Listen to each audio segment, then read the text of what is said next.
नमस्कार दर्शकवृन्द, कार्यक्रम चक्रव्यूहमा यहाँहरू सबैलाई हार्दिक स्वागत गर्न चाहन्छु। म हिमाल बस्नेत। आज हाम्रो कार्यक्रम हुनुहुन्छ राजनीतिक विश्लेषक डाक्टर राजेश ऐराज। उहाँ सटीक, सत्य र तथ्य रहित विश्लेषण गर्नुहुन्छ, सहितको विश्लेषण गर्नुहुन्छ। उहाँका प्रति आम नागरिकहरूको एउटा निकै ठुलो आस्था पनि छ। जसरी अहिले देश एउटा ढङ्गले स्थानीय तहको निर्वाचनमय भएको छ, दलहरू चुनावी तयारीमा व्यस्त रहेका छन् र आफ्ना एजेन्डा सहित अगाडि बढिरहँदा कतिपय सन्दर्भमा चुनाव जित्नकै लागि दलहरूले विभिन्न किसिमका घोषणापत्र पनि तयार पारेका छन् र दलका शीर्षस्थ नेताहरूले विवादित भाषण पनि गरिरहेका छन्। चितवनमा पुगेर प्रचण्डले बोल्नुभएको छ र भन्नुभएको छ, यदि रेणु दाहाललाई नजिताए देश दुर्घटनामा जान्छ। त्यसै गरी प्रधानमन्त्री शेरबहादुर देउवाले भन्नुभएको छ, गठबन्धन टुटे काङ्ग्रेस खत्तमै हुन्छ। यता काठमाडौँमा आफ्नो पार्टीको नेत्री जित्ने हो कि हार्ने हो भन्ने विषयमा चिन्ता छैन प्रधानमन्त्रीलाई, तर रेणु दाहालको निकै चिन्ता देखिन्छ। यो बीचमा आज हामी यो निर्वाचनपछि देशको अवस्था के फेरिएला त? जनताको जीवनस्तरमा केही परिवर्तन आउला? यो निर्वाचनले देश, जनता, राष्ट्र, राष्ट्रियता परिवर्तनको लागि के भूमिका खेल्न सक्छ? आज हामी यिनै विषयमा छलफल गर्छौँ। सबैभन्दा पहिला म उहाँलाई कार्यक्रममा हार्दिक स्वागत गर्न चाहन्छु। स्वागत छ यहाँलाई कार्यक्रममा। धन्यवाद, नमस्कार। आराम हुनुहुन्छ? ठिकै छु। तपाईँसँग कुराकानी गर्ने एउटा मौका मिल्यो, साह्रै खुसी लागेको छ। धन्यवाद। मैले यहाँलाई प्रश्न सुरुमा चितवनबाटै सुरुवात गरेँ। अहिले चितवन राष्ट्रिय चर्चामा रहेको छ, काठमाडौँभन्दा निकै चर्चामा छ यति बेला। त्यहाँ जसरी प्रचण्डले दिएको अभिव्यक्तिको बारेमा तपाईँलाई म प्रश्न गर्न चाहन्छु। जसरी प्रचण्डले भन्नुभएको छ, यदि रेणु दाहालले नजिते देश दुर्घटनामा जान्छ, या गठबन्धनका नेताहरूले भोट नहाले देश दुर्घटनामा जान्छ भनेर उहाँले अभिव्यक्ति दिनुभएको छ। के साँच्चै उहाँले भने जस्तै दुर्घटनामै जान्छ? गठबन्धनका नेताहरूसँग तीनटा कुरा प्रष्ट छैन। एउटा धार प्रष्ट छैन, अर्को धारणा प्रष्ट छैन र तेस्रो धरातल प्रष्ट छैन। यो धार प्रष्ट छैन, धारणा प्रष्ट छैन, धरातल प्रष्ट छैन। गठबन्धन कस्तो दलका बीचमा हुन्छ र के का लागि हुन्छ भन्ने कुरा प्रष्ट हुनुपर्छ। पुँजीवादी विचार बोकेकाहरूको बीचमा गठबन्धन हुन सक्छ। एउटै विचारधारा छ, एउटै सामाजिक वा सामूहिक अवधारणा छ, एकै खालका अभ्यास छ, एकै सिद्धान्त छ, एकै नेचर छ, त्यो गठबन्धन हुन सक्छ।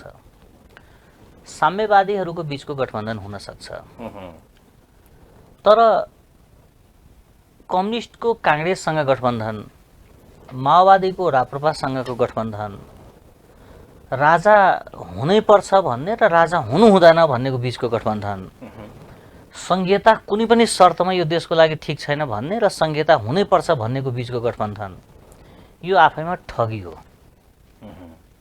यो विशुद्ध रूपमा राजनीतिक ठगी हो।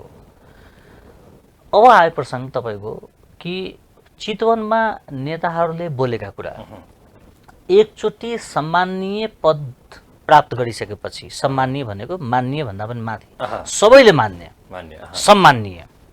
सम्माननीय पद प्राप्त गरिसकेपछि त्यो पदमा बसे पनि नबसे पनि, यदि त्यो व्यक्तिले दलका लागि राजनीति गर्छ, गुटका लागि राजनीति गर्छ, क्षेत्रका लागि राजनीति गर्छ, जातका लागि राजनीति गर्छ, परिवारका लागि राजनीति गर्छ भने ती व्यक्ति नेता होइन रहेछ, त्यो लिडर होइन रहेछ, त्यो चाहिँ डिलर मात्र रहेछ। लिडर होइन, डिलर हो। यदि देशको प्रधानमन्त्री पार्टीको होइन, देशको हो, देशको प्रधानमन्त्री पदमा बस्छुन्जेल उनका लागि देशका सबै उम्मेदवार समान हुन्, चाहे जुनसुकै पार्टीको होस्। प्रधानमन्त्री चाहिँ देशकै हुने, तर निर्वाचनमा यसलाई जिता उसलाई हरा भन्दै हिँड्ने। जसरी अहिले प्रधानमन्त्रीले चितवनमा रेणु दाहाललाई जिताउनुहोस् भनेर जसरी आह्वान गरिरहनु भएको छ, यो निर्वाचन आचार संहिता भन्दा बाहिर छैन? यो अनैतिक पनि हो। यो अनैतिक हो। एउटा प्रधानमन्त्री जो 77 जिल्लाको प्रधानमन्त्री हो, सबै नेपालीको प्रधानमन्त्री हो, उहाँले व्यक्ति विशेषलाई, गुट विशेषलाई, दल विशेषलाई, साथीको छोरीलाई, साथीको बहिनीलाई, साथीको श्रीमतीलाई जिता भन्नु हुँदैन। उहाँ चाहिँ देशभरिको। पहिलो यो अनैतिक हो, यो आचार संहिता विपरीत पनि हो र यो अनैतिक पनि हो। अहा, दोस्रो प्रचण्डजीको कुरा गरे, उहाँले जसरी धम्कीको भाषा प्रयोग गर्नुभयो, नेपालका जनता उनका गुलाम होइन, मतदाताको विवेक बन्धकमा छैन। नेपाली काङ्ग्रेसका हातहरू, नेपाली काङ्ग्रेसका विचारहरू र नेपाली काङ्ग्रेसका कार्यकर्ताहरूको सोच माथि यिनले जसरी धावा बोले, यो काङ्ग्रेसीहरूको लागि यो अपमान हो। अहा, उहाँले आफ्नो कार्यकर्तालाई निर्देशन दिनुसम्म ठिक हो, तर फरक पार्टीका मान्छेलाई यसरी हालिनुहोस् भन्ने ठिक हुँदैन भन् धम्काउनु, मतदातालाई धम्काउनु, कार्यकर्तालाई धम्काउनु, अहा। आम जनतालाई धम्काउनु, यो हिंसक राजनीति हो। जस्तो उहाँले दिएको अभिव्यक्तिमा त सम्पूर्ण देशको शक्ति रेणु दाहालकै हातमा छ, ताकि उहाँले जिते देश राम्रो भएर जाने, उहाँले हारे देशै बर्बाद हुने या देश दुर्घटनामा जाने भनेपछि त के देश आज रेणु दाहालको हातमा छ र? प्रचण्डजी भ्रममा हुनुहुन्छ। उहाँलाई के लागिराखेको छ भने उहाँले नै सबै थेगेको जस्तो लागिरहेछ। उहाँलाई के लागिरहेछ भने मैले नै गठबन्धन बनाएर सङ्घीय लोकतान्त्रिक गणतन्त्र रक्षा गर्दै, मैले नै यो व्यवस्था रक्षा गरेँ, मैले नै संविधान रक्षा गरेँ भन्ने भ्रममा हुनुहुन्छ। सत्य के हो भने उहाँ चाहिँ देशलाई ठगिराख्नु भएको छ, जनतालाई ठगिराख्नु भएको छ, कार्यकर्तालाई ठगिराख्नु भएको छ, आफूले बोकेको विचारलाई पनि ठगिराख्नु भएको छ। महात्मा गान्धीले एक ठाउँ भन्नुभएको छ, कुनै विचार अङ्गीकार गर्नु र सो बमोजिमको चरित्र नराख्नु धोका हो। यदि कोही व्यक्तिले आफूलाई म कम्युनिस्ट हो भन्छ भने उसको विचार वर्गमा आधारित हुनुपर्छ, परिवारमा होइन। यदि उहाँलाई महिला विजित हुनुपर्छ, महिला नेतृत्वकर्ता हुनुपर्छ भन्ने कुनै दिन मनमा आयो भने उहाँले पहिला आफ्नो पद छोड्ने, अध्यक्षको पद, त्यहाँ महिलालाई अध्यक्ष बनाउने पहिलो काम। पहिला उहाँले आफ्नो पार्टीको अध्यक्ष कुनै महिलालाई बनाउने, त्यसपछि महिलाको लागि लबिङ गरेको ठिक हो। तर उहाँको कार्यशैली हेर्नु, उहाँको परिवारमा नागरिकता बोकेको र मानसिक सन्तुलन भएका व्यक्ति, बेरोजगार छ, मानसिक सन्तुलन ठिक भएको र नागरिकता बोकेको, कोही पनि बेरोजगार छैन भनेपछि मार्क्सवाद र वंशवाद बीचको फरक त उहाँले त बुझ्नु भएन। एउटा राजनेता हुन सक्ने सम्भावना भएको व्यक्ति, म, मेरो छोरी, मेरो बुहारी, मेरो ज्वाइँ, मेरो भाइ, मेरो सालो, मेरो जेठान के गरेको? हिजोसम्म राज संस्था हामी मान्दैनौँ, वंशवाद हामी मान्दैनौँ भनेर देशभरि कुर्लेर 17,000 निहत्था नेपालीको हत्या गर्ने क्रान्तिको नाउँमा। हुन त म त्यो क्रान्ति मान्दिनँ, त्यो विशुद्ध नरसंहार हो, नागरिक हत्या हो। त्यो गरेर आइसकेपछि जब राज्यका साधन स्रोत दिने कुरा हुन्छ त्यतिखेर त्यो जनता याद आउँदैन, त्यो कार्यकर्ता याद आउँदैन, पार्टीका त्यो त्यागी व्यक्तिहरू याद आउँदैन, गोलीका छर्रा खाएका ती पात्रहरू याद आउँदैन, उनलाई वैचारिक रूपमा सङ्घर्ष गरेका कलाकारहरू याद आउँदैन। उनलाई को याद आउँछ? भाइ, बुहारी, छोरी। यसका लागि राजनीति गरे हो र। त्यही भएर सैद्धान्तिक रूपमा पनि गलत हो, नैतिक रूपबाट पनि गलत हो।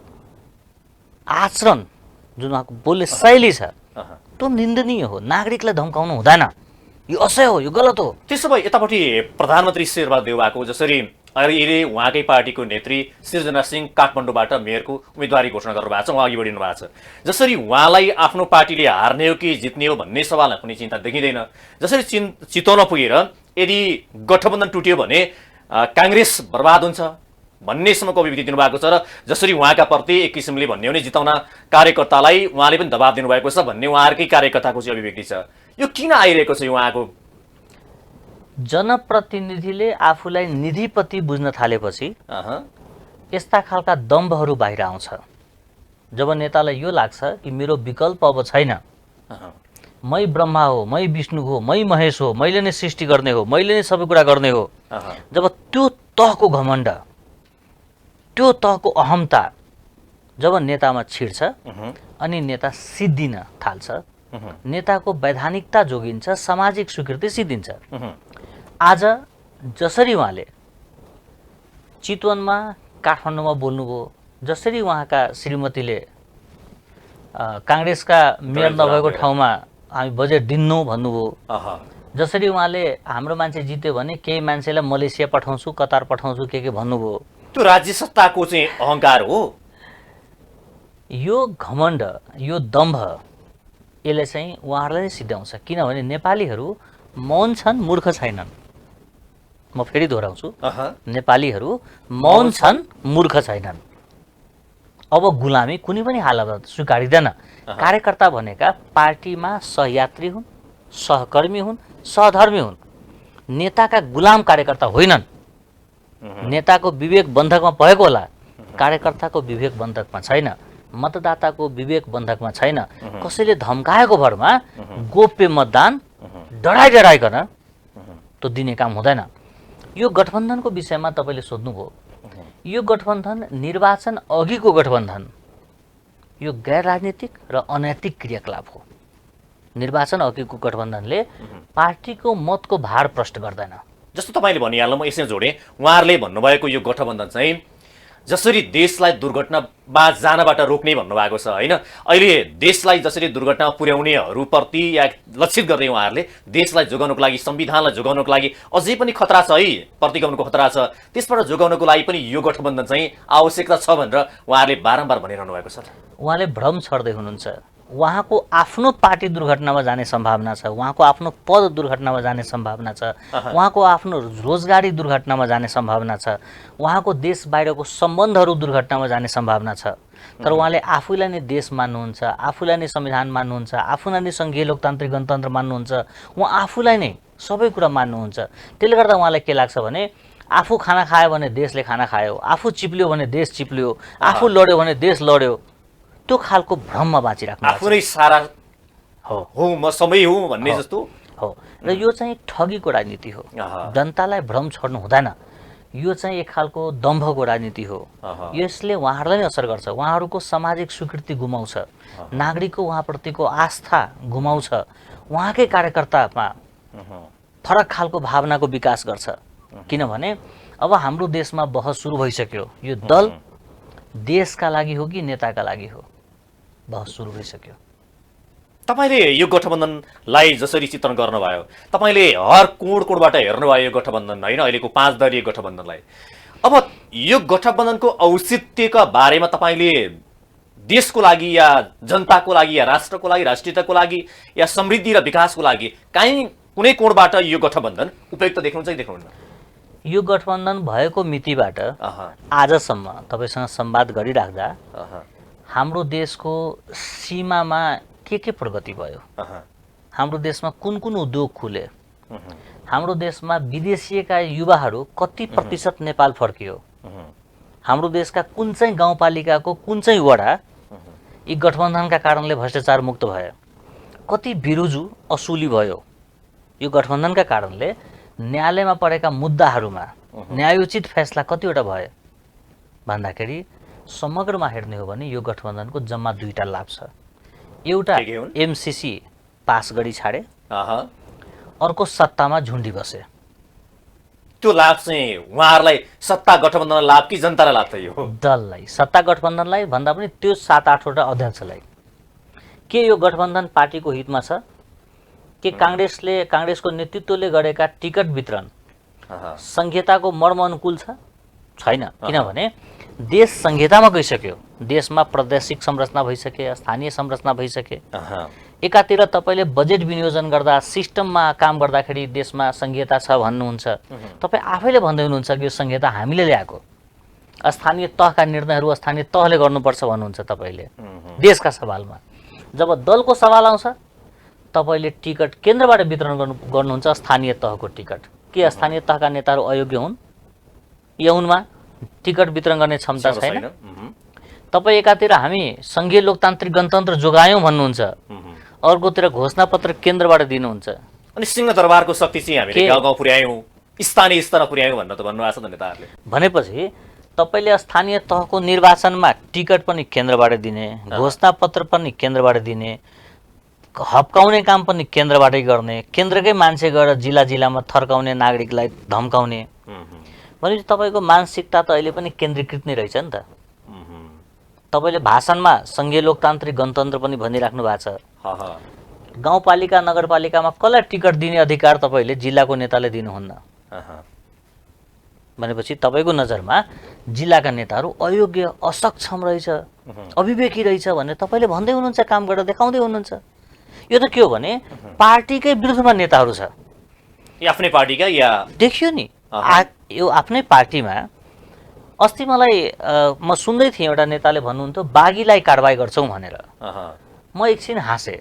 बागी भनेको के हो भन्दाखेरि कुनै निर्वाचन क्षेत्रमा कुनै पार्टीको उम्मेदवार उठेको छ, पार्टीको छाप लिएर उठेको छ र त्यसकै विरुद्धमा त्यही पार्टीको मान्छे फेरि स्वतन्त्र भएर उठ्छ भने त्यो बागी हो।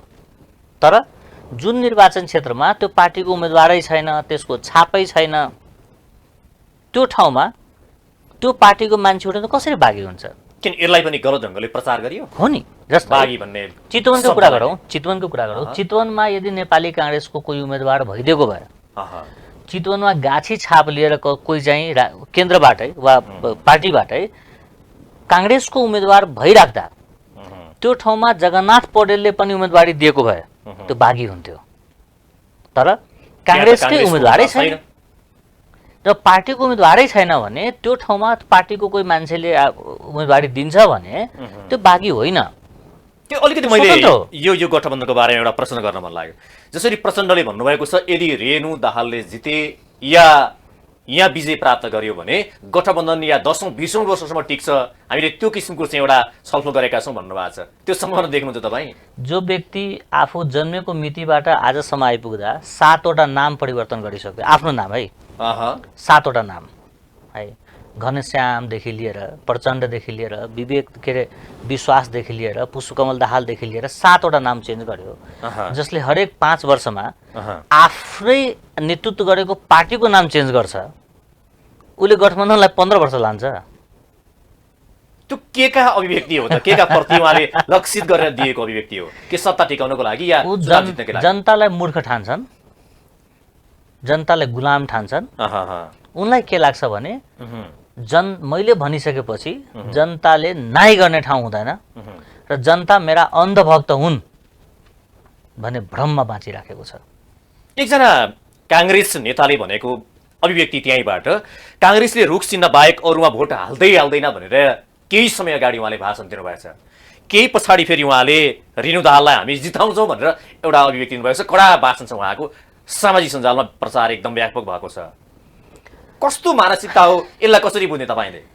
केन्द्रीय नेताहरूले दिनमा 100 चोटि झुट बोलेर देश र जनता ठग्छ। त्यही कुराहरू जिल्ला तहमा प्रदेश तहमा मान्छेले सिक्दै होला जस्तो लाग्छ मलाई। नेताले के सिकाउँछ जनतालाई त्यही सिक्ने हो। नेताबाट हामीले के सिक्ने, उनीको आदर्श के हो? हिजोसम्म यो देशमा कम्युनिस्ट हुनु हुँदैन भनेर काङ्ग्रेस बोल्ने र पछि त्यही कम्युनिस्टसँग सहकार्य गर्ने, एमसीसी कुनै हालतमा पास गर्दिन भन्ने र पछि त्यही एमसीसी पास गर्ने नेताको अभिव्यक्तिहरू तपाईँले हेर्नुभयो भने केन्द्रीय तहका नेताहरूको अभिव्यक्तिहरू यति धेरै झुट, यति धेरै भ्रम र भ्रम पनि यस्ता खालका भ्रमहरू छ जो चाहिँ हामीले हेर्दाखेरि सामान्य नागरिकले हेर्दा पनि यो हामीले ठगेको छ भन्ने देखिन्छ। जस्तै तपाईँले उदाहरण दिउँ, राज्य पुनर्संरचना आयोग भनेर गठन गर्यो कुनै समयमा। राज्य भनेको भूगोल मात्र हो, होइन नि? राज्य पुनर्संरचना आयोगले निजामती कर्मचारीको पुनर्संरचना गर्नु पर्थ्यो, नेताको पुनर्संरचना गर्नु पर्थ्यो, न्यायपालिकाको गर्नु पर्थ्यो, तर भूगोल मात्र गर्यो र के भन्यो? राज्य पुनर्संरचना गर्यो भन्यो, त्यहाँ ठग्यो। हामीलाई संघीयता दियौँ भन्यो। संघीयता हुनको लागि त सङ्घ हुनु पर्थ्यो, सङ्घ हुनलाई नेपालको भूगोलसँग अरू पनि देशका भूगोलहरू जोड्नु पर्थ्यो।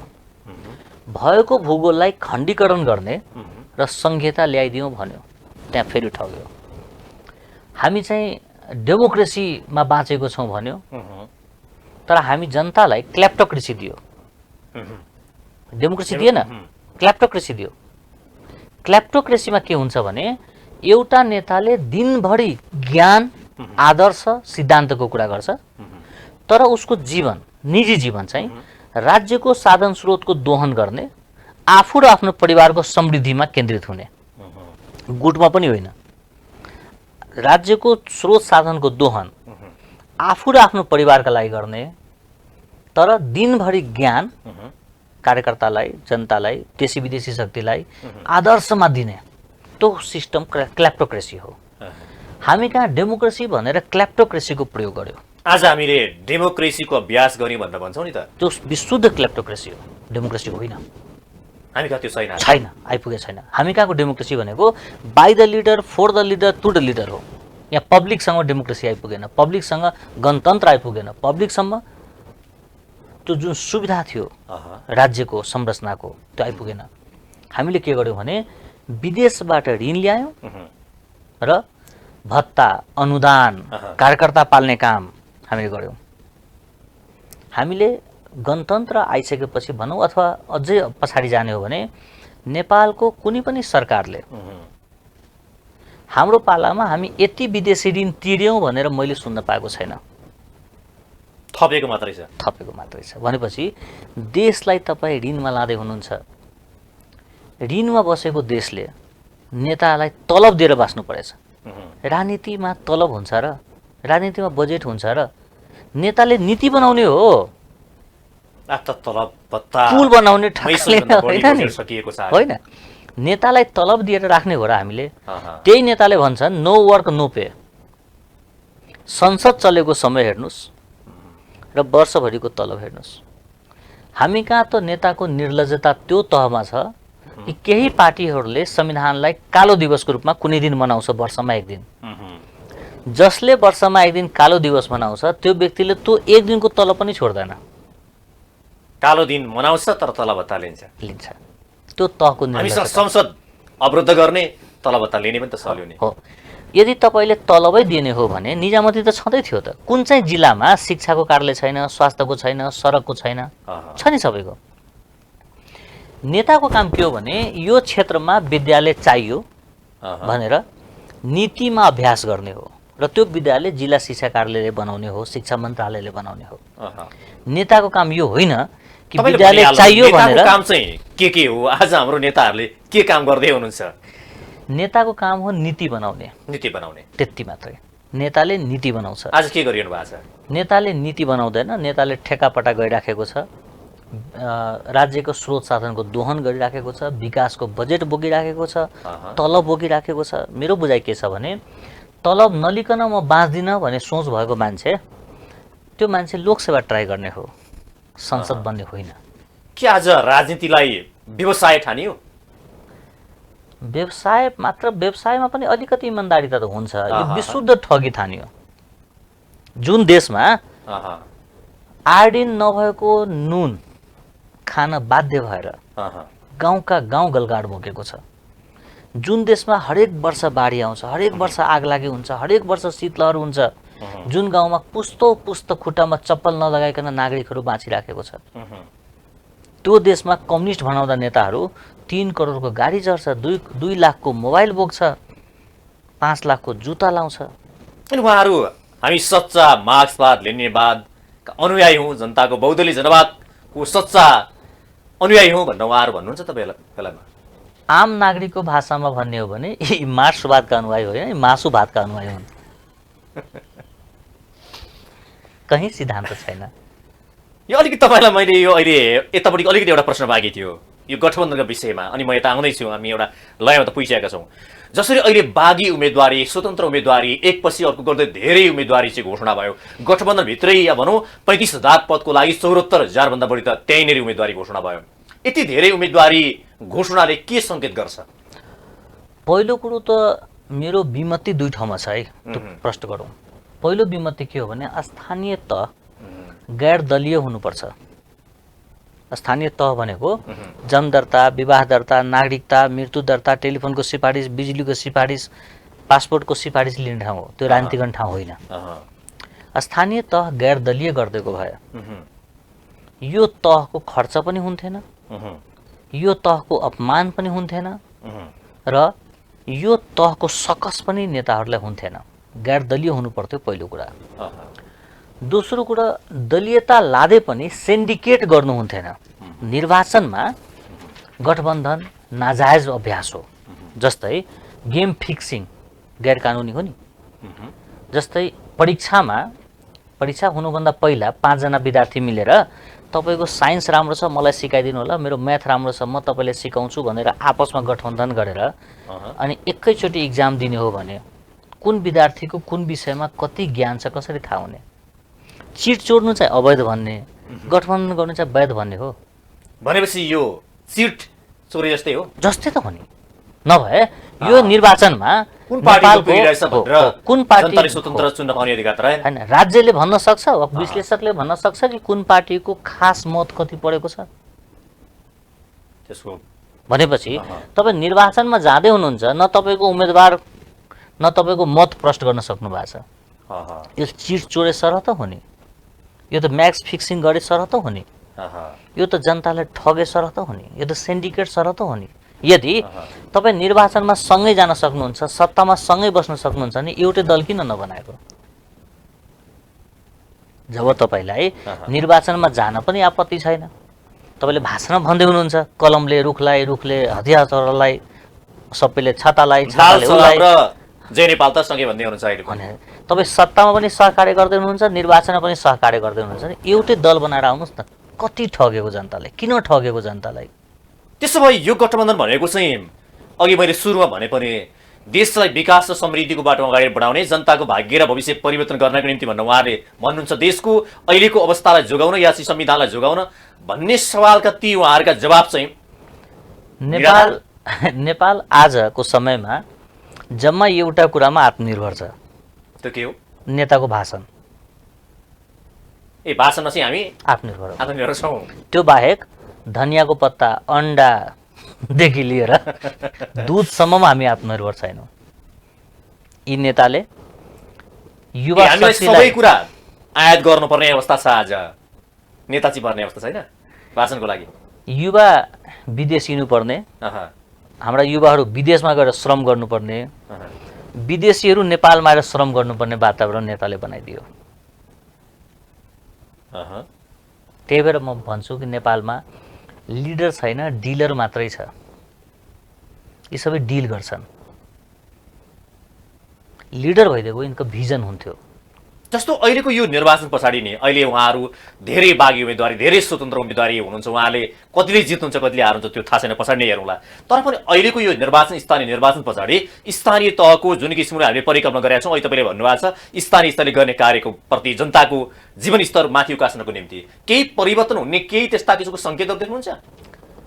केन्द्रीय तहका मै हुँ भन्ने नेताहरू बथान बनाएर स्थानीय तहमा मेरो छोरी जिताइदेऊ, लौ न बाबा, मेरो साथीको श्रीमती जिताइदेऊ, लौ न बाबा भनेर हार गुहार गरेको हेर्दाखेरि मलाई त यिनका वजुद कसरी खस्दैछ, कति घटेको छ जस्तो मलाई फिल हुन्छ। यिनका सामाजिक स्वीकृति कुन तहमा आइसक्यो कि आज भन्नु परेको छ कि मत दिइनस् भने सिधा च्यालेन्ज छ जनतालाई। त्यो तहमा ओर्लेर बोल्नु भनेका यिनका कद घटेको, यिनका सामाजिक स्वीकृति घटेको हो कि हिजोको धङधङ्गी अझै पनि हटेको छैन भन्ने हो कि धङधङ्गी छ र अब जनताले मान्न तयार छ र गोप्य मतदानमा मजबुत जवाब दिएर पठाउँछ यिनीहरूलाई। म पुनः दोहोऱ्याउँछु, नेपालीहरूको आत्मसम्मान, आम नेपालीको आत्मसम्मान अहिले पनि जीवित छ र आम नेपालीले नेताका सबै कार्यशैली, सोच, व्यवहार हेर्दैछ। नेपाली जनता मौन छन्, मूर्ख छैनन्। तपाईँ हेर्नुहोला, जनतालाई बथान बनाएर ठग्ने हिँडेकाहरूलाई जनताले सामूहिक रूपबाट पराजित गरेर पठाउँछ। तर तपाईँले भनिहाल्नुभयो लामो समयदेखि यो देशमा काङ्ग्रेस पार्टी, एमाले पार्टी, माओवादी पार्टी, फेरि कहिले काङ्ग्रेस अगाडि, कहिले एमाले अगाडि, कहिले माओवादी अगाडि, यही चलिरहेको छ। अहिले हेर्नुहोस्, अब नयाँ पार्टीहरू पनि अगाडि आए, नयाँ शक्ति पनि खोलियो, नयाँ भनेर पनि आयो, तर जनताले सधैँभरि उनीहरूलाई तिनी पार्टीलाई मात्रै ठुलो पार्टी बनाएर पठाउँछन्। त्यसका प्रधान कारण के छ भने हाम्रो देशमा नेतृत्व बेमान छ र बुद्धिजीवी गुलाम छ। गुलाम बुद्धिजीवी र बेमान नेतृत्व रहन्जेल यो चरणहरू लामो समयसम्म जान्छ। यो हामीमा ठुलो भ्रम छ कि हामी कहाँ धेरै दल छ। नेपाल सही रूपमा हेर्ने हो भने नेपालमा एक दलीय राजनीति व्यवस्था छ। सही रूपमा हेर्नुहुन्छ भने तपाईलाई म सम्झना गराउँ कि राजा हुनै पर्छ भन्ने कमल थापा, राजा हुनै हुँदैन भनेर माओवादी एउटै सरकारमा थियो। संघीयता कुनै पनि हालतमा हामी स्वीकार्दैनौँ भनेर चित्रबहादुर केसी र संघीयताका लागि नै हामी लडेका छौँ भनेर मधेसी दल एउटै सरकारमा थियो। यदि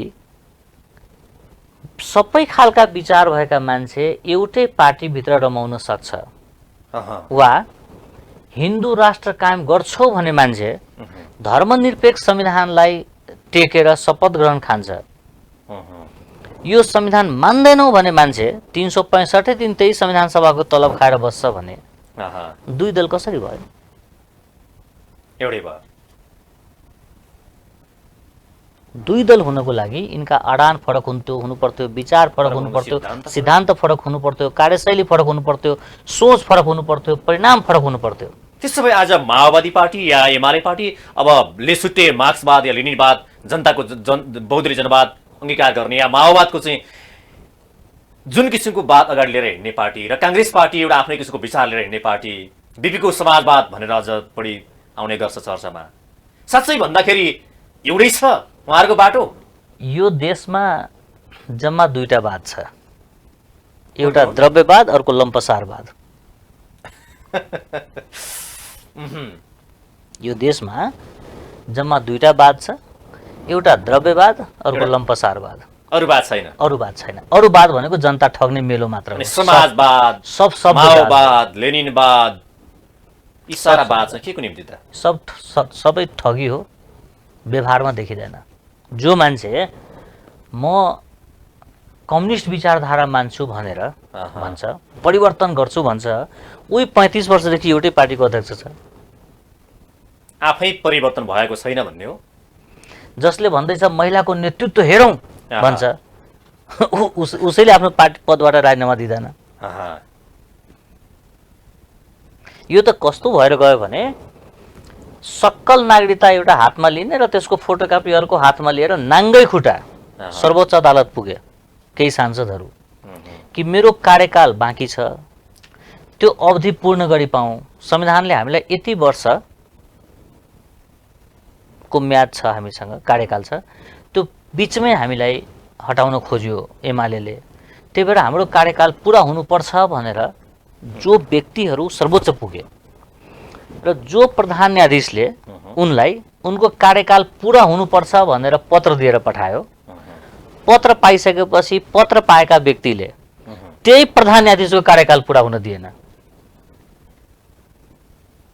के कारणले हो? त्यहाँ चाहिँ कारण के छ? भित्री रहस्य हुन्छ नि हरेक कुराको। अनि यिनको कार्यकाल पुरा हुनुपर्ने, उनको कार्यकाल पुरा हुनु नपर्ने? यदि प्रधान न्यायाधीश गलत हो भने कारबाही किन नगरेको? यदि सही हो भने काममा किन नपठाएको? म सुरुदेखि भन्दैछु, हाम्रो देशमा देशका विरुद्ध दल सक्रिय छ, देशका विरुद्धमा दल सक्रिय छ, देश राज्यका विरुद्धमा सरकार सक्रिय छ, नीतिका विरुद्धमा नेता सक्रिय छ र ज्ञानका विरुद्धमा बुद्धिजीवी सक्रिय छ। मैले भक्तहरूको कुरा गरिनँ, जसलाई तपाईँ कार्यकर्ता भन्नुहुन्छ ती भक्तहरूको मैले कुरा गरिनँ। मैले जम्मा 4वटा कुरा गरेँ कि देशका विरुद्धमा दलहरू सक्रिय छ, राज्यका विरुद्धमा सरकार सक्रिय छ, नीतिका विरुद्धमा नेता सक्रिय छ र ज्ञानका विरुद्धमा बुद्धिजीवी सक्रिय छ। यी 4वटा सक्रियताले नेपाललाई नेपालीहरूको हातमा हुन दिँदैन। जसरी तपाईँकै सिटमा ल्याएर यहाँ पार्टीका नेतालाई भनौँ या राजनीतिक विश्लेषकलाई या बुद्धिजीवीलाई जसलाई ल्याएर यहाँ हामीले अन्तर्वार्ता दिँदाखेरि पार्टीले भन्छ, पार्टीको नेताले भन्छ सबैभन्दा देश र जनताको भलो गर्ने पार्टीको नेता म हुँ या मेरो पार्टीले मात्रै बनाउँछ भन्नुहुन्छ। जुनसुकै पार्टी होस्, जुनसुकै राजनीतिक विश्लेषक या बुद्धिजीवी ल्याउँदा त्यही भन्नुहुन्छ। तर भइरहेको छ के त? यहाँ सबै मैले बिगारेको छैन, मैले बनाएको छु मात्रै भन्नुहुन्छ, तर यहाँ बिग्रिरहेको छ प्रतिदिन। त्यही भएर मैले अघि नै यहाँलाई भने कि हामी भाषणमा मात्र आत्मनिर्भर हो, व्यवहारमा होइन। हाम्रो देश यस्तो अवस्थामा गइसकेको छ कि एउटा विदेशी अन्तर्राष्ट्रिय एयरपोर्टमा नपुग्दै हाम्रा बुद्धिजीवीले उनलाई सम्झाइसकेको हुन्छ कि नेपालमा पोखरेल भनेको 2 थरी हुन्छ, एउटा दुध पोखरेल, अर्को पानी पोखरेल। अनि त्यो विदेशी एयरपोर्टमा आउने बित्तिकै उनलाई कुनै पोखरेलले गएर हात मिलायो भने उसले सोध्छ कि तपाईँ दुध पोखरेल हो कि पानी पोखरेल हो? यो तहमा नेपालका इन्टेलेक्चुअलहरूले नेपाललाई लगेको छ। जस्तो हामी कहाँ त जहिले पनि नेतालाई चुनाव आयो जनताले जिताएर पठाउँछन्, सधैँभरि नेताले जितिरहने तर जनता हारेको हारै हुने। जनता मात्र होइन, देश पनि हारेको छ। हाम्रो देशमा कार्यपालिका व्यवस्थित छैन, न्यायपालिका व्यवस्थित छैन, व्यवस्थापिका तलबी छ। मैले तलबी पटक पटक प्रयोग गर्दैछु। देश ऋणमा छ, नेता तलबमा छ। त्यसपछि राज्य कोषको दोहन, उनको पार्टीको कार्यकर्तालाई पालिदिनु पर्ने, ऋण गरेर पालिदिनु पर्ने। नेताको काम भनेको राज्यका पदहरूमा सके परिवारको मान्छे पठाउने, नसके ग्राहक खोज्ने। त्यो पनि नजिकका हो। भनेपछि राज्यलाई कमजोर बनाएर सरकार बलियो हुन खोज्ने, सरकारलाई कमजोर बनाएर दल बलियो हुन खोज्ने। र समग्रमा तपाईँले 2003 सालदेखि तपाईँले सम्झिनुभयो भने हामीले के गर्यौँ भन्दाखेरि हामीले देश बनाएनौँ, दल बनायौँ। अहिलेसम्म हामीले बनाएको दल मात्र हो। हामीले पत्रकारभित्र काङ्ग्रेस, कम्युनिस्ट, एमाले, माओवादी बनायौँ, वकिलभित्र बनायौँ, डाक्टरभित्र बनायौँ, इन्जिनियरभित्र बनायौँ, विद्यार्थीभित्र बनायौँ। हामीले के गर्यौँ? दल बनायौँ। दल चाहिँ मजबुत बनायौँ, सबै क्षेत्रमा दल घुसायौँ र दललाई बलियो बनाउन राज्यको दोहन गर्यौँ। अर्थात् राज्यको दोहन गरेर दल चाहिँ बलियो बनायौँ। हामीले राज्य बलियो गरेनौँ, हामीले सरकारको प्रयोग राज्यको दोहन गरेर दल बलियो बनाउनलाई गर्यौँ। अनि दल बलियो बनाएका कारणले जहिले पनि नेता मात्रै बलियो भयो, उसका भक्तहरू पनि बलियो भएन, देश पनि बलियो भएन, जनता पनि बलियो भएन। तर उहाँहरूले भन्ने गरेको चाहिँ जसै तपाईँले भन्नुभयो, हाम्रो सरकार आएपछि शिक्षामा, स्वास्थ्यमा, रोजगारमा या खानेपानीमा भनौँ या विद्युतमा भनौँ, यावत जनताको जीवनस्तरका कुरा गर्ने हो भने धेरै रूपमा आमूल परिवर्तन ल्यायौँ। जसरी बाटोघाटोका कुरा गर्नुहुन्छ उहाँहरू, जहाँ पनि विकासका उहाँहरूलाई भाषण मात्रै गर्न लगायो भने 4 घण्टा 5 घण्टा उहाँहरूले विकासका गफ लाउनुहुन्छ। धन्न उहाँहरूले यो भन्नुहुन्न कि हाम्रो पार्टी दर्ता भएपछि एप्पलको आइफोन 13 आइपुग्यो। धन्न उहाँले भन्नुभएको छैन कि वाइफाई तब मात्र आयो विश्वमा जब हाम्रो पार्टी दर्ता भयो। त्यतिसम्म चाहिँ भन्न अलिकति बाँकी छ। मैले भने अघि नै यो देशलाई क्लेप्टोक्रेसीमा लगेर जनतालाई कान्त बिजोग बनाएर, तपाईँ हेर्नु न, पहाडका कुना काप्चामा पुस्तक पुग्दैन, वर्षभरि लगाएर पुस्तक पुग्दैन, तर मतपत्र पुग्दो रहेछ त। मतपत्र पुग्न सक्छ भने पुस्तक किन पुग्दैन?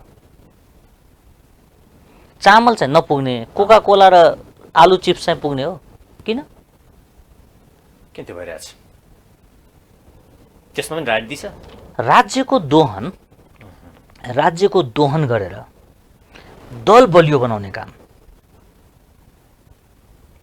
देश र जनतालाई धनी या सम्पन्न या गरिबबाट माथि ल्याउने होइन कि कसरी हुन्छ, दल बलियो बनाउने मात्रै काम भइरहेको छ। हिजोसम्म हामी नेपालीहरू असाध्यै आत्मीयताका साथ बसिराखेको थियौँ, तर यी दलपतिहरूले कसैलाई पहाडी बनाइदिए, कसैलाई मधेसी बनाइदिए, कसैलाई हिन्दू, कसैलाई मुस्लिम, कसैलाई सिख, कसैलाई इसाई, कसैलाई कसैलाई जनजाति, यति धेरै खण्डमा नेपालीलाई बाँडिदियो कि नागरिकलाई नागरिकसँग जुधाउने र मत झार्ने काम यिनले गरे। म सुरुदेखि भन्दैछु कि हाम्रो जस्तो देशमा एक देश, 2 दल र 3 प्रदेशभन्दा बढी चाहिँदैन। नेपालमा 2टा दल काफी छ, right to centre, left to centre. 2टा दल भयो भने पर्याप्त हुन्छ। जिल्ला छ 77 वटा, दल छ 177 वटा। आम नागरिकले गाडी चोड्यो भने जेल जानुपर्ने, अनि फलानुले मान्छे मारे पनि ऊ चाहिँ सुशासनको भाषण दिएर बस्ने, कानुनी राज्यको भाषण दिएर बस्ने। एकजना मान्छेले अदालतमा गएर वा सडकमा कुनै ठाउँमा प्रहरीमा गएर हो यो अपराध मैले गरेको छु भन्दाखेरि त्यसलाई स्वीकारोक्ति मान्ने र कानुन बमोजिमको सजाय हुनुपर्ने। अर्कोले चाहिँ जम्मा 5000 मात्र मैले मारेको हो भन्ने भने त्यसलाई केही नहुने। कानुनी राज्य होइन यो, कानुन माथि हो। एकैजना व्यक्ति एउटै मर्डर केसमा सञ्चार मन्त्रीको लागि अयोग्य हुने र त्यही व्यक्ति सहमुखको लागि योग्य हुने। कानुन एउटै छ, संविधान एउटै छ, व्यवस्था एउटै छ, कसरी? अनि तपाईले चाहिँ दलपतिको हैसियतले अपराधीहरूलाई संरक्षण दिने, अनि तपाईँले नि कानुनी राज्यको कुरा गर्ने? हामी मूर्ख हो, हामी बुझ्दैन। कसलाई ठगेको, किन ठगेको? सधैँ ठग्ने। कतिपय सन्दर्भमा चाहिँ दलका नेताहरू के भन्नुहुन्छ भने देशको विकासका निम्ति उहाँहरूले गरेका गलत कार्यप्रति देशी विदेशी शक्तिको चलखेलले गर्दाखेरि यो अवस्था भयो। जसरी मानिलिउँ 5 वर्ष कार्यकालको लागि जनताले म्यान्डेट दियो, 3.5 वर्षमा त्यो छिन्न भिन्न भयो। त्यसका प्रति पनि विदेशीलाई नै दोष लाउने काम भयो। अहिले जसरी यो जुन किसिमको यो चाहिँ गठबन्धन छ, यसमा पनि विभिन्न किसिमका चाहिँ विदेशी शक्तिको चलखेल छै भन्ने किसिमको उहाँहरूको आवाज आउँछन्। के साँच्चै हाम्रो नेताहरू आफै स्वचालित हुनुहुन्छ कि कहीँबाट परिचालित पनि हुनुहुन्छ? तपाईँको विश्लेषण के हो? निर्वाचनमा विदेशीले सहयोग गरिदिनु पर्ने, प्रधानमन्त्री हुनलाई विदेशीले सहयोग गरिदिनु पर्ने, महाधिवेशनमा विदेशीले सहयोग गरिदिनु पर्ने भनेर आफै हारगुहार गर्ने। अनि सहयोग गर्नेले सुझाव पनि दिन्छ नि त। अनि सुझाव दिँदाखेरि हस्तक्षेप भयो भनेर रुने।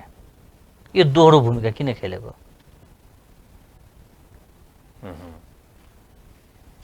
अजम्बडी कोही छैन नि, तर म अजम्बडी हो भनेर सोचेर आफ्नै पार्टीका विरुद्ध, आफ्नै वंशका विरुद्ध, आफ्नै मातृभूमिका विरुद्ध, आफ्नै जनताका विरुद्ध जुन सक्रियता देखिएको छ, यो निन्दनीय मात्र होइन, लज्जास्पद हो। गाउँमा खेती गर्दै गरेको किसानको छातीमाथि गोली हान्ने, आफ्नै देशको बैंक लुट्ने, आफ्नै गरिब मुलुकको पुलहरू उडाउने, आफ्नै चेलीबेटीमाथि हात हाल्ने, आफ्नै नागरिकका धन र धर्म लुट्ने, अनि नागरिकमाथि अपराध गरेर क्रान्ति गर्दैछु भन्ने। क्रान्ति त राज्यको विरुद्धमा होइन र सरकारको विरुद्धमा होइन र। सरकारका विरुद्धमा हो भने केन्द्रीय तहका कतिवटा मन्त्रीलाई यिनीहरूले कारबाही गर्यो, केन्द्रीय तहका कतिवटा सचिवलाई कारबाही गर्यो, केन्द्रीय स्तरका कतिवटा व्यापारीलाई कारबाही गर्यो। गाउँपालिकाको सचिवलाई बोक्ने अनि मन्त्रालयको सचिवलाई ढोक्ने, अनि भाषणमा चाहिँ क्रान्ति गरेको छु भन्ने, सिपाहीलाई गोली ठोक्ने, आइजिपीको खुट्टाको औँला कति लामो छ त्यो सम्झेर ढोक्ने, अनि भाषणमा क्रान्ति गरेको छु भन्ने। आफ्नै देशको निमुखा जनताको छातीमाथि गोली ठोक्नु भनेको क्रान्ति हो? यो अपराध हो। अपराध र राजनीति फरक कुरा हो।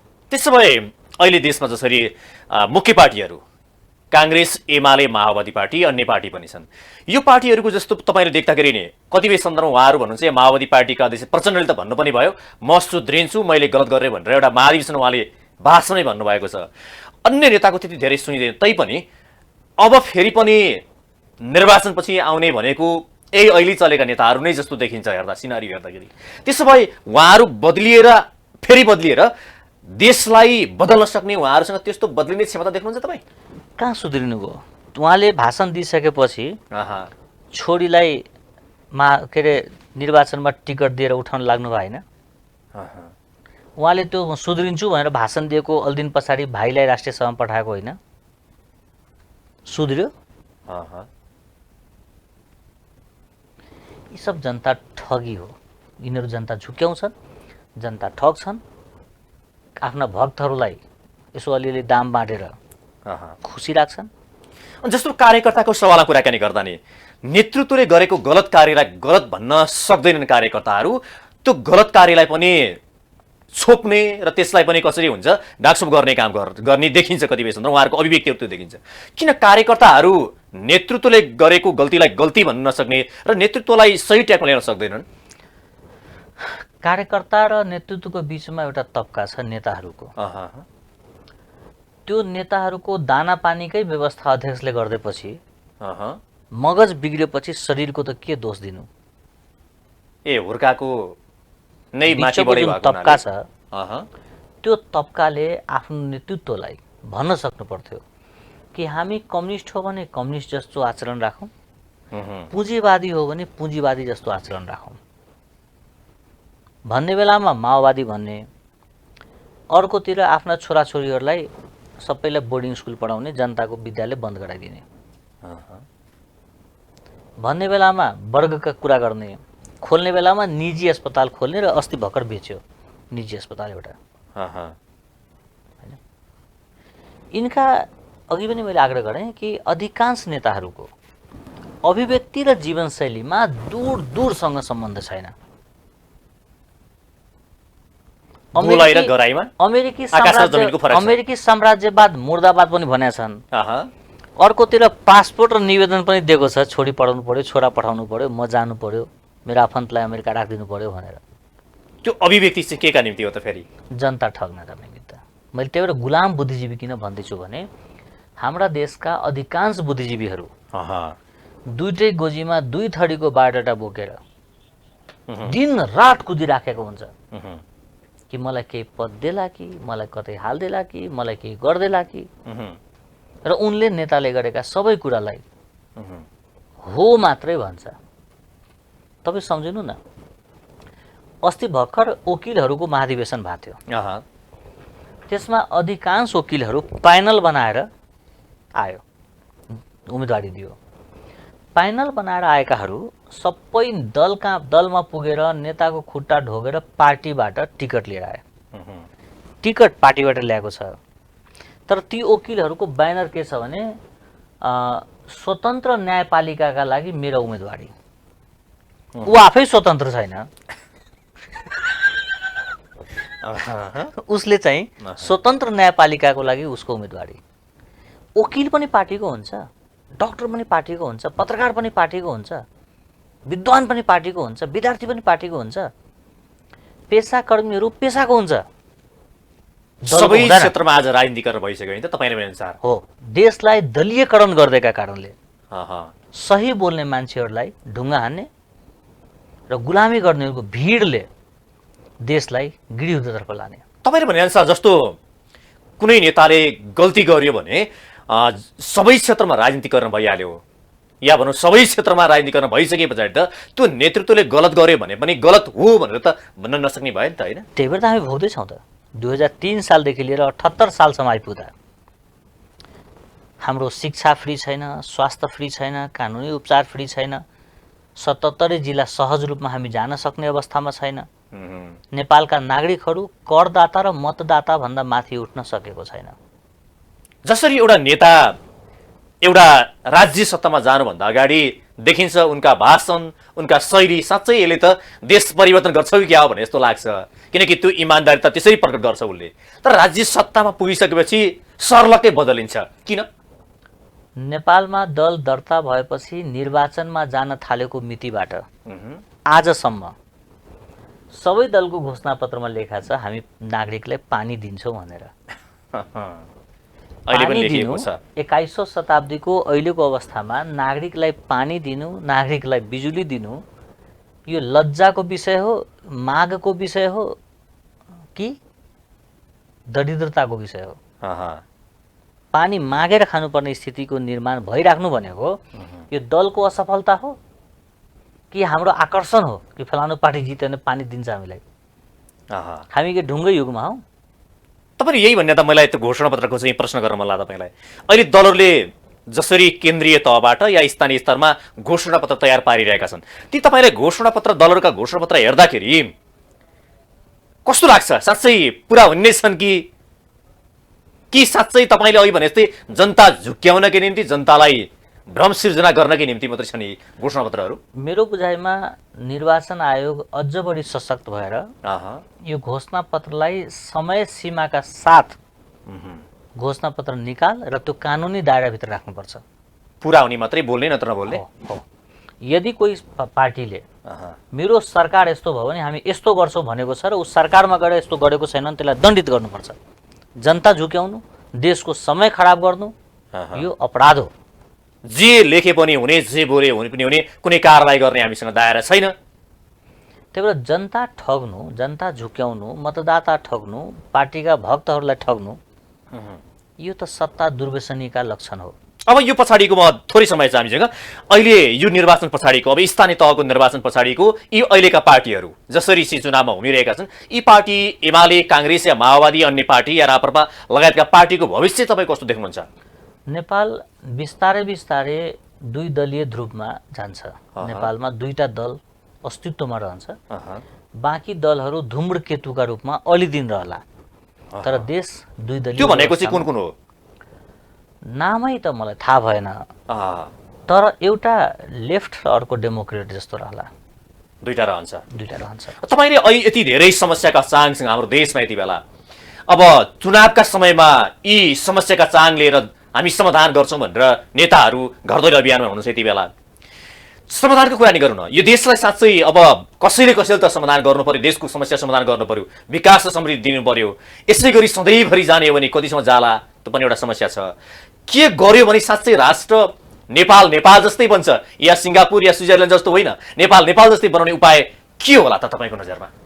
यो एक मात्र शब्दमा, एक मात्र लाइनमा भन्न सकिन्न, तर केही पूर्वाधारहरू हामीले तयारी गर्नुपर्छ। जस्तै अङ्गीकृतलाई राजनीतिक अधिकार नदिने, उसले सबै अधिकार दिने, राजनीतिक अधिकार बाहेक अङ्गीकृतलाई नागरिकता चाहिँ दिने, तर राजनीतिक अधिकार विहीन नागरिकता दिने। दोस्रो, धरतीले उत्पादन गरेको जति पनि कुरा छ, गाँजा भाङदेखि लिएर जति पनि छ, त्यसलाई वैधानिकता प्रदान गर्ने, त्यसलाई नियन्त्रण गर्ने, मतलब त्यसको निगरानी गर्ने कि त्यसको गलत प्रयोग नहोस्। गाँजाको प्रयोग औषधिको लागि हुन सक्छ, त्यही भएर त्यसको सदुपयोग कसरी गर्न सकिन्छ, भूमिबाट उत्पादन हुने कुराहरूको। तेस्रो, सम्पत्तिको पुस्तान्तरण बन्द गर्ने, सम्पत्तिको पुस्तान्तरण बन्द गर्ने बित्तिकै भ्रष्टाचार स्वाटै घटेर आउँछ। चौथो, नेतालाई तलब र बजेट नदिने, जुन दिन संसद चल्छ त्यो दिनको भत्ता दिने, आउजाउ खर्च दिने, 5 स्टार होटलमा खाने गरी पैसा पुग्ने गरी पैसा दिने, तर ताकि भ्रष्टाचार नगरोस् होइन। बजेट नहुने बित्तिकै, संसदीय विकास कोष नहुने बित्तिकै मान्छेले लगानी गरेर जित्दैन। जब उसले थाहा पाउँछ कि यो संसदीय विकास कोष छैन, तलब छैन, आकर्षण छैन, अनि ऊ लगानी गर्दैन निर्वाचनमा। जब उसले थाहा पाउँछ कि म नीति मात्र बनाउन सक्छु, म मन्त्री पनि बन्न सक्दिनँ, ऊ लगानी गर्दैन। यो निर्वाचन महँगो किन भयो भन्दाखेरि निर्वाचनमा 5 करोड खर्च गरेर संसदीय विकास कोषको 40 करोड कमाउन सकिन्छ भनेर ऊ 35 करोडको नाफा हेर्दैछ क्या त्यहाँ हर एक उम्मेदवार लगानीको रूपमा गर्छ। तपाईँले संसदीय विकास कोष हटाइदिने हो भने यो निर्वाचन सस्तो हुँदै जान्छ। यस्ता थुप्रै कुराहरू छन्, जस्तै एक देश दुई दल 3 प्रदेशमा मुलुक लाने, 24 जिल्लाका 3टा प्रदेश बनाउने, हरेक प्रदेशले भारत र चीनको सीमा छुने खालको, काठमाडौँ, ललितपुर र भक्तपुर, यो चाहिँ कमन टेरिटोरी बनाउने, सबैको साझा कसैको नाइ, यसरी सिस्टममा लाने। अर्थात् देश र जनताको लागि राजनीति गर्ने हो भने हाम्रो देश समृद्ध र आत्मसम्मानका साथ नेपालमा बसौँ लाग्ने, विश्वभरि गएका नेपालीहरू यी फर्किने गरी लाग्ने 10 वर्ष काफी छ। हस्, कार्यक्रममा आइदिनु भयो, यहाँलाई धेरै धेरै धन्यवाद छ। धन्यवाद, नमस्कार। आज हाम्रो कार्यक्रम हुनुहुन्थ्यो राजनीतिक विश्लेषक डाक्टर राजेश अहिराज। आजको कार्यक्रमको निर्धारित समय सकिएको छ, मलाई पनि बिदा दिनुहोस्। नमस्ते।